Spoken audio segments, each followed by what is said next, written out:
O Senhor esteja convosco. Proclamação do Evangelho de Jesus Cristo segundo Marcos.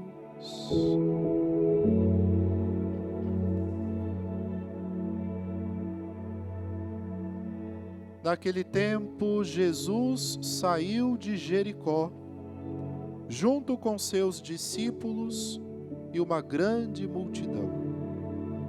O filho de Timeu, Bartimeu, cego e mendigo, estava sentado à beira do caminho.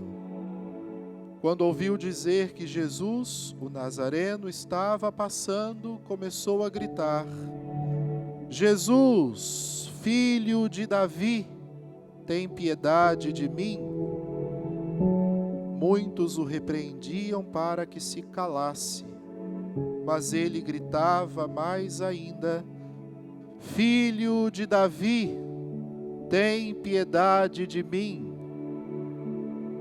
Então Jesus parou e disse: chamai-o. Eles o chamaram e disseram: Coragem, levanta-te, Jesus te chama. O cego jogou o manto, deu um pulo e foi até Jesus. Então Jesus lhe perguntou: O que queres que eu te faça? O cego respondeu: Mestre, que eu veja. Jesus disse: Vai, a tua fé te curou. No mesmo instante, ele recuperou a vista e seguia Jesus pelo caminho. Palavra da salvação.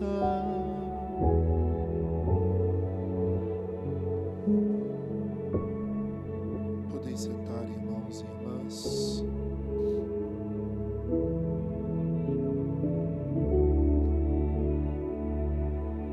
Queridas irmãs canossianas, amado povo de Deus, o Padre queria começar com vocês essa conversa recuperando uma frase profética que também foi recuperada pelo autor da Carta aos Hebreus do Antigo Testamento, para que isso seja uma frase motivacional. Hoje nós vemos aí na internet, nos para-choques de caminhão, em outdoors, tudo, muitas frases de motivação, mas de cunho de autoajuda. Nós temos frases bíblicas para motivar a nossa vida, a gente não precisa recorrer a esses recursos, que, digamos, exaltam o poderio humano e esquecem um pouquinho a graça de Deus, que é a maior poderosa de todas, A frase é: Tu és o meu filho, eu hoje te gerei. É uma frase sacerdotal. Aqui o autor, quando escreve essa frase lá no Antigo Testamento, está se referindo aos sacerdotes do templo, no Antigo Testamento, mas aqui vamos recuperar a nossa teologia batismal e lembrar que quando somos batizados, também nos tornamos sacerdotes. Comungamos de um sacerdócio comum pelo nosso batismo. E o que significa a palavra sacerdote, Padre? Para você entender qual é o sacerdócio que você herdou pelo santo batismo. Sacerdote é a pessoa que se oferece pelos outros. É aquele que oferece sacrifício pelos outros. Esse é o sacerdote do Antigo, do Novo e de hoje. Então você é convidado a doar a sua vida desde o seu batismo, fazer sacrifícios desde o seu batismo pelo bem do próximo, pelo bem dos outros. Tomando por base esse fundamento, o Padre hoje quer te dizer: naqueles momentos mais escuros, mais difíceis, mais dolorosos da sua vida, não se esqueça, meu irmão, minha irmã, tu és um filho amado de Deus, o Senhor te gerou e o Senhor continua te gerando todos os dias, porque a graça de Deus todos os dias atualiza na nossa vida que somos filhos de Deus. Então, quando abrir os olhos de manhã, repita essa frase, né? Tu és o meu filho, eu hoje te gerei. Obrigado, Senhor, porque em mais um dia da minha vida tu estás me gerando, dando a oportunidade de viver mais um dia na tua presença, tendo a oportunidade de fazer a experiência do teu amor, da tua misericórdia, porque o Senhor me criou, me desejou e continua me sustentando. Então, obrigado, Senhor. Vamos repetir essa frase bíblica, para a gente não esquecer? Tu és o meu filho, eu hoje te gerei. Tu és o meu filho, eu hoje te gerei. Agora bate no peito e diz: eu sou um filho amado de Deus. Deus me gera todos os dias. Obrigado, Senhor. Amém. Ensine isso para os seus filhos, para os seus netos, para os seus amigos, para os seus colegas de trabalho. Ensina isso. Faz com que as pessoas comecem amanhã batendo no peito e dizendo: eu sou um filho amado de Deus. O Senhor está me gerando mais um dia na minha vida. Amém? Voltando para o restante da liturgia. Não sei se vocês perceberam, mas é uma liturgia especificamente nesse 30º domingo do tempo comum, já que estamos a 4 domingos de encerrar o ano litúrgico e começar um novo advento, uma nova preparação para o Natal. Vocês devem ter percebido que a tônica por trás das linhas bíblicas desse fim de semana é exatamente a alegria. Os autores bíblicos estão felizes, porque eles entenderam que são filhos amados de Deus, em primeiro lugar, e que o Senhor não os abandonaria.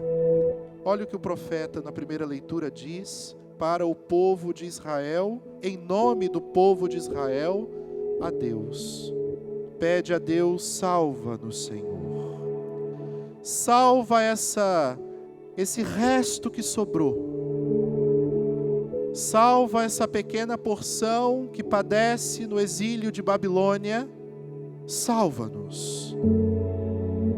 Mas, Senhor, quando esse povo for até o Senhor para a salvação, lembre-se que no meio desse povo nós temos coxos, aleijados, mendigos, maltrapilhos. Se fosse nos tempos de hoje, poderíamos acrescentar: Senhor, no meio deste povo que vem à missa dessa manhã de domingo, também estão incluídas almas pecadoras, almas machucadas, almas traumatizadas, almas tristes, almas que se sentem fracassadas e tudo mais. E é isso, Senhor, que eu te apresento, para que de nós não se afaste dos teus olhos, não se afaste a sua atenção, para que o Senhor continue a nos gerar. E foi exatamente isso que aquele povo esperava, e foi exatamente isso que o povo recebeu. Não sei se vocês prestaram atenção na letra do Salmo de hoje. As estrofes, elas começavam com um relato e terminavam com o oposto. Sobretudo a última estrofe do Salmo hoje dizia: chorando de tristeza sairão. E aí na mesma estrofe, no terceiro verso, carregando os seus feixes. E aí depois a estrofe continuava: sorrindo voltarão, carregando os seus feixes. Esse é o movimento que a graça de Deus nos proporciona. Agora, para a graça de Deus conseguir nos proporcionar esse movimento, é preciso que nós façamos a nossa parte. E a gente consegue ver alguém fazendo a sua parte exatamente no Evangelho de hoje, porque aquele cego nos representa. Aquele cego talvez seja uma das melhores representações da alma humana que nós podemos ter na nossa vida. Por quê, Padre? Porque nós, meus irmãos e irmãs, em primeiro lugar, estamos exilados. Como na primeira leitura. Ou alguém aqui acredita que a terra é a nossa habitação definitiva? Não é. Então nós estamos vivendo um tempo de exílio. Nós estamos à parte da eternidade. Nós acreditamos nela, nós viemos nela, nós esperamos voltar para ela, mas hoje nós estamos exilados da eternidade, nós estamos no tempo nos preparando para voltar para ela. E é por isso que a temática de hoje é exatamente nós conseguirmos perceber por trás das coisas desse mundo que existem maravilhas divinas que acontecem na nossa vida para impedir que nós desistamos da caminhada, para impedir que nós entreguemos os pontos, que nós queiramos desistir da igreja, queiramos desistir da oração, queiramos desistir dos sacramentos, queiramos desistir de vir à missa, de ajudar na igreja. A liturgia de hoje é para dizer para nós: não desista. O povo foi para o exílio e foi salvo. Séculos antes o povo foi para o Egito e foi salvo. O povo foi para a Babilônia e foi salvo. Alguns crucificaram Jesus e mesmo assim foram salvos. E o Senhor diz para nós: apesar de tudo que fizemos de errado, seremos salvos, se quisermos. O cego quis. E é aí que o cego deve nos representar. Ele quis e fez a parte dele. Em primeiro lugar, ele clamou. Ele suplicou à pessoa certa. Imagino que na cabeça daquele cego, no coração daquele cego, ele deve ter pensado: se não for agora, não será nunca mais. E isso nós deveríamos pensar todos os dias. Se não for agora, se não for hoje, a hora de eu voltar o meu coração e os meus olhos para Deus, não será nunca mais, porque eu não sei o dia de amanhã. Eu não sei onde eu estarei hoje na hora do almoço. Se não for agora, não será nunca mais. Meu irmão, minha irmã, essa vontade nós precisamos ter no nosso coração. E dizer para Deus: Senhor, me dá essa graça, essa convicção. Se não for agora, que não seja mais. E decida-se. O cego se decidiu e pulou. Ele não pensou duas vezes. Quando quiseram repreendê-lo, ele continuou mais forte ainda. Uma pessoa teimosa pela graça. Essa teimosia a gente pode até ter. A gente precisa ser teimoso em nome da graça de Deus. Não outras teimosias humanas bestas. Mas para a graça, nós precisamos ser teimosos, porque a teimosia para o bem, a teimosia para a graça, se chama persistência, perseverança, que gera constância. E isso nós precisamos aprender muito na nossa vida. E não se engane achando que você está há anos na igreja e que já aprendeu isso. Meu irmão, minha irmã, você é tão humano como quem está chegando hoje na igreja.